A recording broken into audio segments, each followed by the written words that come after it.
Guys, they just announced the grand jury's decision on the police officers in Louisville, Kentucky in regards to the Breonna Taylor shooting.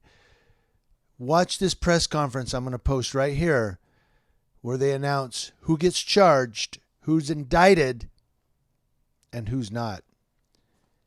Oh boy. There was nothing our investigators could point to, nor anything provided by the respective agencies that directly explains why one lab made the call while another did not. I think it is worth repeating again that our investigation found that Mattingly and Cosgrove were justified in their use of force after having been fired upon by Kenneth Walker.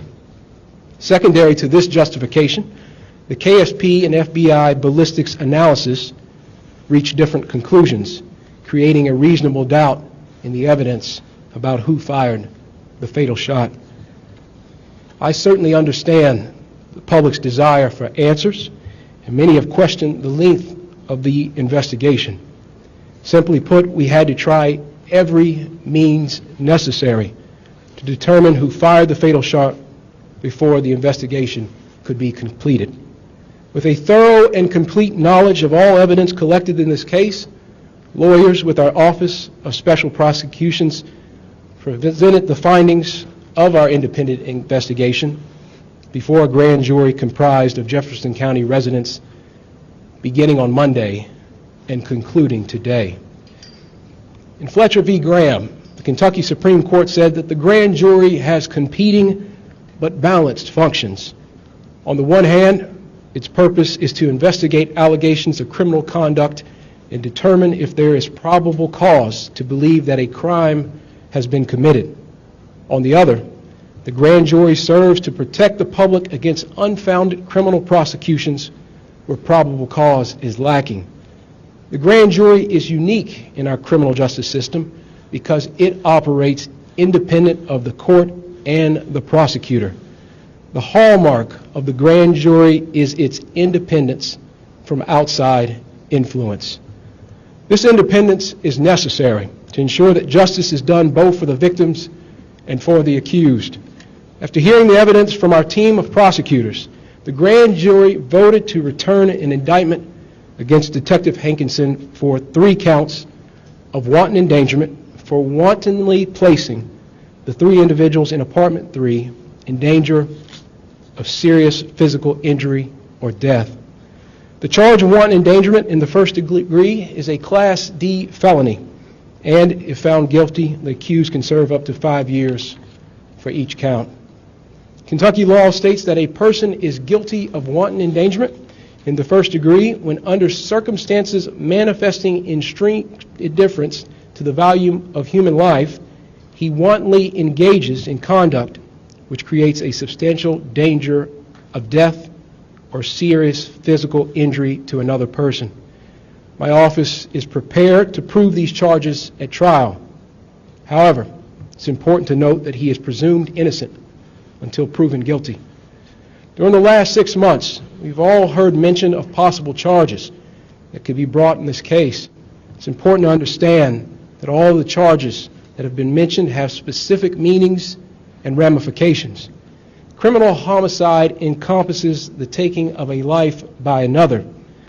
While there are 6 possible homicide charges under Kentucky law, these charges are not applicable to the facts before us because our investigation showed, and the grand jury agreed, that Mattingly and Cosgrove were justified in the return of deadly fire after having been fired upon by Kenneth Walker. Let me state that again. According to Kentucky law, the use of force by Mattingly and Cosgrove was justified to protect themselves. This justification bars us from pursuing criminal charges in Miss Breonna Taylor's death. The truth is now before us. The facts have been examined, and a grand jury comprised of our peers and fellow citizens has made a decision. Justice is not often easy. It does not fit the mold of public opinion, and it does not conform to shifting standards. It answers only to the facts and to the law. With this in mind, we must now ask ourselves, Where do we go from here? Will we continue to prosecute the charges brought in this case as it now proceeds through the justice system and moves to trial? That is our responsibility. And this will be done while the FBI continues its investigation into violations, potential violations of federal law. I know that not everyone will be satisfied with the charges we've reported today. My team set out to investigate the circumstances surrounding Ms. Taylor's death. We did it with a singular goal in mind, pursuing the truth. Kentuckians deserve no less. The city of Louisville deserves no less. Every person has an idea of what they think justice is. My role as special prosecutor in this case is to set aside everything in pursuit of the truth. My job is to present the facts to the grand jury, and the grand jury then applies those facts to the law. If we simply act on emotion or outrage, there is no justice. Mob justice is not justice. Justice sought by violence is not justice. It just becomes revenge. And in our system, criminal justice isn't the quest for revenge. It's the quest for truth, evidence, and facts, and the use of that truth as we fairly apply our laws.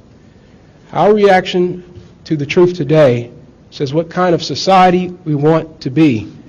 Do we really want the truth, or do we want a truth that fits our narrative? Do we want the facts, or are we content to blindly accept our own version of events? We as a community must make this decision. I understand that Miss Breonna Taylor's death has become a part of a national story and conversation. But we must also remember the facts and the collection of evidence in this case are different than cases elsewhere in the country. Each is unique and cannot be compared. There will be celebrities, influencers, and activists who, having never lived in Kentucky, will try to tell us how to feel, suggesting they understand the facts of this case and that they know our community and the Commonwealth better than we do. But they don't. Let's not give in to their attempts to influence our thinking or capture our emotions. At the end of the day, it is up to us. We live here together. We work here and raise our families here together. I urge those protesting on the streets to remember this.